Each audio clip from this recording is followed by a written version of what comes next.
या देवी सर्वभूतेषु मां कूष्मांडा रूपेण संस्थिता।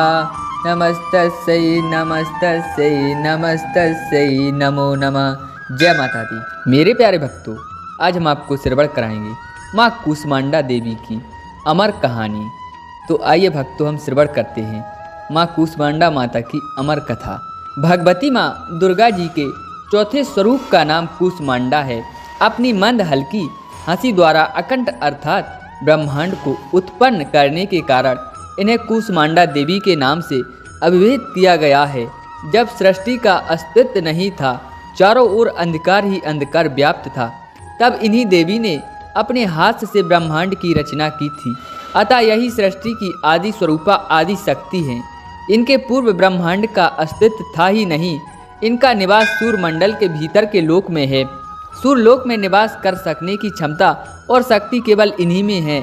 इनके शरीर की कांति और प्रभा भी सूर्य के समान ही दीप्तिमान और भास्कर है। इनके तेज की तुलना इन्हीं से की जा सकती है।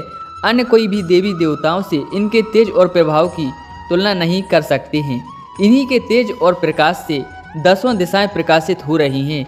ब्रह्मांड की सभी वस्तुओं और प्राणियों में अवस्थित तेज इन्हीं की छाया है। इनकी 8 भुजाएं हैं, अतः ये अष्टभुजी देवी के नाम से भी विख्यात हैं। इनके 7 हाथों में क्रमशः कमंडल, धनुष, बाण, कलश, पुष्प, अमृत, पूर्ण, कलश, चक्र तथा गदा है। 8वें हाथ में सभी सिद्धियों की देने वाली, निधियों को देने वाली जप माला है। इनका वाहन सिंह है। संस्कृत भाषा में कूष्मांडा कुम्हड़े को कहते हैं।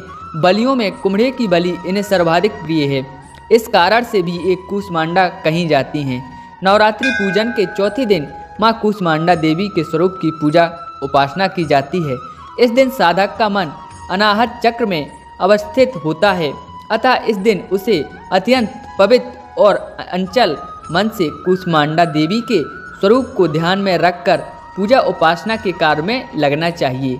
माँ कूष्मांडा की उपासना से भक्तों के समस्त रोग शोक विनष्ट हो जाते हैं।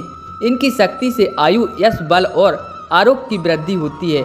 माँ कूष्मांडा अल्प सेवा और भक्ति से भी प्रसन्न होने वाली हैं। यदि मनुष्य सच्चे हृदय से इनका शरणागत बन जाए तो फिर उसे अत्यंत सुगमता से परम पद की प्राप्ति हो सकती है। हमें चाहिए कि हम वेद पुराणों में वर्णित विधि विधान पूर्वक माँ दुर्गा की पूजा उपासना और भक्ति के मार्ग पर अग्रसर हों। माँ की भक्ति पर कुछ कदम आगे बढ़ने पर भक्त साधक को उनकी कृपा का सूक्ष्म अनुभव होने लगता है। यह दुख स्वरूप संसार उसके लिए अत्यंत सुखद और सुगम बन जाता है। माँ की उपासना मनुष्य को सहज भाव से भवसागर से पार उतारने के लिए सर्वाधिक सुगम व श्रेष्ठकर मार्ग है।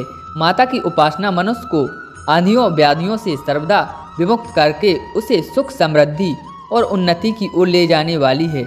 माँ कूष्मांडा देवी के श्री चरणों में सत सत नमन।